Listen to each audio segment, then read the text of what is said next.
What is up, bros? With Josh here, and today's video is all about the space battles that are back, and we are playing them live on stream. You can come check us out, twitch.tv/mejosh, and they're actually a lot of fun. If you guys weren't around last year, around the April Fool's time, they always do something cool, and again, they brought space battles back, but there's actually more space battles to do, and they're actually split up into 3 different stages. This one is going to be Binary Star, which is actually the game mode we're playing right now, where you have to continue to move into a group, and the capture points actually start moving and switch spots over time. It's actually kind of cool. It promotes pushing, it promotes activity, and it makes the games actually go a tad quicker, so I actually do like this game mode. Also, there's Rings of Saturn, which is basically just Epicenter, but the rings are actually independent, so it promotes being aggressive there as well, because if you cap the middle one, you can hold the middle one. It actually gets you a lot of points. Also, a little tidbit that there is a way to do these a tad more efficiently over time. Now, by all means, you don't have to do this if you don't want to. It's just a way to be a little bit more efficient with your time, so overall, you end up having to do less games in your combat missions, and that's starting out with your cruisers first. As you see, the cruisers for the cruiser missions, there's the battleship missions, which you have to play the Paris, aka the Republic, and then the Blue Aster, the Z-52, to unlock the other destroyer. This one you have to unlock the other battleship with this, so winning 5 battles with the battleship, winning 5 battles with the destroyer. The best way to do it, actually, the most efficient way to do it, is starting with cruisers first, because the first one is going to require 3 wins with the Galaxy, or the Zaya. The next one will be win 3 battles with the Galaxy, the Zaya, or the Norma, the Minotaur. And then the last section of this to get the reward is actually just win 6 battles. There's no requirement. So one thing that you can actually kind of do is get these 6 battles done, 6 wins done with cruisers first, and then you can actually finish the last section here while doing these other ones. It's just a tad more efficient with your time, instead of winning all 5 of these, going and doing your cruiser here, and then just having to win 5 more or 6 more on top of that. Could maybe save you a little bit of time. Obviously, you don't have to do it if you don't want to. In the end, you can just do them however you want, and it's a lot of fun to play these space battles. But we are on actually Binary Star. There actually are 2 rewards you can do while doing this, and it's something to kind of strive for. One of them is actually quite easy to get, and that is win the game in sub 10 minutes. And also you can win by staying, as you see there are 2 squares right here, staying in the section as it moves and capping it out. It's actually quite hard to do. It's the harder of the 2. You can actually do them in one group. I did it with the Minotaur, the Norma. But it is quite easy to do. You can only get the rewards 1 time a day. You can also get a credit towards the final reward, which is win 1 on each one of the planets. So just the 2 game modes this week, Binary Star and Ring of Saturn.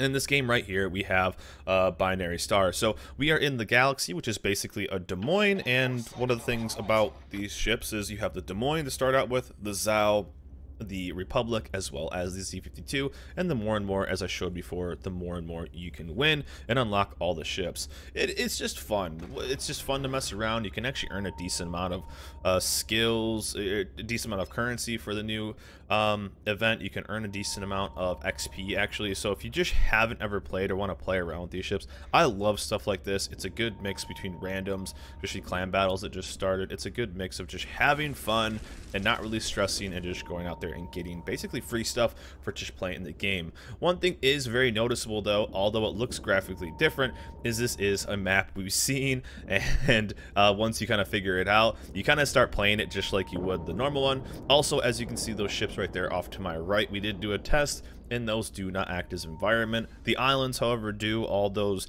little things that plunge out of the island, those all will affect shots, but those ships that will land and do a little bit of mining for Ironium do not act as a part of environment. We shot just right through them as a little test, so just a little heads up on that. But once you kind of figure out that you are on Tears of the Desert, and you figure out which maps you're on, either Tears of the Desert or insert whatever map you're actually on, because these are just reskinned maps, you do end up playing them a tad more. So if you've played them before, you're just like, okay, I know what I'm doing, I know where to go, and you can kind of just end up playing them the same way. But overall, it's just a fun, goofy game mode. I'm always for this, and one thing I found out is the Galaxy is actually quite good, and I would say probably the better carry cruiser that I've noticed. Just having the rate of fire with those USN AP, and in a lot of situations, you're going to get a lot of people that they're don't have, you know, it's not so much I'm trying to be like try hard, but if you're trying to just be efficient with your time and get the rewards that you can get in here, I kind of feel like the Galaxy is one of the better choices you can do. The Zio is actually really nice too, the Zao, but it ended up being, and there's some ghost shells. The Zao actually ended up being a pretty good one, and was pretty efficient. It's just a tad slower. So I found the Galaxy to be nice, and you can kind of just push in and kind of just wreck face with this, as you kind of see in this. And again, we're just gonna go bow tank this. But overall, I'm all for Wargaming doing stuff like this. One thing I do like compared to last year's Space Battles is how this graphically looks. You guys remember last year's Space Battles, the actual water or the level below was kind of transparent and see-through. This one, not so much. It's kind of just like its own little water, and really was just a lot easier on the eyes and a lot easier to aim. Now, with these circles moving, as you can see, they're still, well, they're going to start moving now and start shrinking. I like this game mode actually a lot, and I got really lucky right here, by the way, that I didn't get destroyed. But it just made it easier to play, although it will kind of seem weird because there's multiple things moving. As you see, it seems like they're sliding a lot. So that took a little while to get used to, and but once you kind of figure that out, as the caps are moving and the ships are moving, it seems like it's a little tough to tell where they're actually going. But overall, it's just a blast. You can go out there, play with your clanmates, have some fun. It's kind of stress-free play. You know, you're not going to get some MLG try-hard level play out here. It's just kind of going in there and having a good time, and then you can get free stuff while doing it, and just having, you know, as you can see right here, because the cap is moving as well. As you see, the green cap is moving north, the red cap is moving south, and that's one of the things you have to do to stay in spot. But it looks like the Paris right there is actually kind of sliding along. That's the part I'm talking about, is it's kind of hard to figure out where everything is on some of the shots, especially if you're playing like a battleship where you have to do that. And I think we were trying to do it. This game mode's kind of weird too, because instead of just like capping one out, it just acts as a normal cap, like an A or B. It doesn't act like a cap once you cap it out, the game's over. And so it took a second to get used to. Again, Binary Star is basically a new game mode, which I am totally for, because it promotes aggressiveness. Ring of Saturn, not as exciting. It's basically just Epicenter, but overall something cool. And again, as you can see right in front of my nose, the zone is actually moving up because it's moving over, and then it shrinks down to a normal cap size. So again, also you get a 19-point captain on all these guys, so you can spec them out. There are no CVs, so you can just spec a tad more towards aggressive stuff. You don't need any BFT or AFD or anything like that, or manual AA for any of the cruisers, and you're able to just kind of go in and just be a fun game mode. So as you can see, yeah, it's continuing to move, and the caps will actually switch, which is kind of cool. And well, they'll continue to shrink. I guess they don't really switch, but they continue to shrink. So you got to defend your team, and you got to continue to move and be aggressive. Once they're capped, though, you can recap them back, and then you don't have to really, like, stress about that. And we got to save our guy over here really fast. You can detonate in this, so just a heads up on that. I wouldn't say it's worth using flags at all. You can, a couple of my div mates detonated. I saw a few detonations in this. It seems weird that in an event mode you can still detonate, but hey, what do you know? It is what it is. But you can still detonate, so just a heads up. I don't think it's worth using your flags in just an event mode. And as you can see, you can still detonate. So we detonated him, and we took care of that. So I think you still get your flags. Actually, I'm not sure if you get your detonation flags, because you don't get first blood and stuff. So you might just get absolutely wrecked by that, actually. But you can get flags from doing the 2 achievements, although you only get them once per day, and then the overall one. Ouch, Republic, why you do this? But we have the reload as well, so we will punish him down with our AP.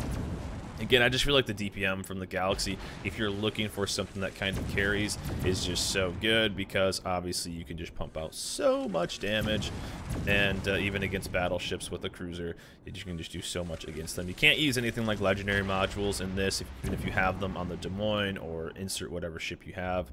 It's just the standard one. One heads up though, with modules, double check your modules, because most of them will default to AA and fighter plane. So I think this is the first game. I think I played the first game where I had a, as you can see, I'm capping this right now, and the other team is capping the other one. It doesn't end up really mattering. Once you have, and it kind of gives you the long range too. We have 18.4 kilometer range in the Des Moines, so you have a decent range there. But it defaults to certain modules, so I would definitely go double check them in the port, and make sure you switch out for hydro and radar, just because you won't use any of the plane stuff. I wish it just kind of took away the AA things, because you don't need them. There aren't any planes in this mode. But overall, most of these are pretty quick, which I like. They're fast games. There's lots of action. There's lots of derpy action, which is always fun. And overall, just a good time to jump in there and play with your friends, play with your clanmates, and get some rewards while doing so. So there's nothing wrong with that. Also, I really hope that Wargaming is going out and kind of testing this game mode. And as you see right now, we take this game mode, and the capping is pretty quick. That is one thing too. We noticed we had a pretty cool comeback, but the caps 15 per on this are pretty dang fast. One of the ones, we had a really cool comeback on the Rings of Saturn one, where we were down, it was like 950, and we came back and won, so that was kind of cool. Here, broadside of Galaxy, we'll switch over to AP, and we'll make quick work of them right here, and get some resets on the cap. But yeah, cap's really quick. It just promotes being fast, and there we go. There's the 0 right there. But overall, a fun game mode. Get out there and try them. Again, you can do them a tad more efficiently by getting 6 cruiser wins first. But in the end, just go out and play whatever you want. Play all the ships and just have a lot of fun. That's the most important part. But we had a whole bunch of Citadels, 13 Citadels. Would have got a Kraken, but the rewards aren't in there, so you won't get those rewards. And yeah, I don't think that DD you don't get rewarded for getting detonated. 8 kills in our division. Again, it's just kind of laughing fun there. So just go out there and have some fun. And actually, there's all the damage we did, and you can actually earn some decent credits if you want to go out there and get them, as well as some decent XP. But anyways, guys, that's the Stage 1 Binary Star and Rings of Saturn Stage 1 of the space battles. Again, next week we'll get to Stage 2, but overall, it's a good time. Go out there, unlock your ships, just go out there and have fun. That's what it's meant to be about. Then I'll see you guys on the next video. Hope you guys enjoyed this video. Remember to like and subscribe, and I'll see you guys next time.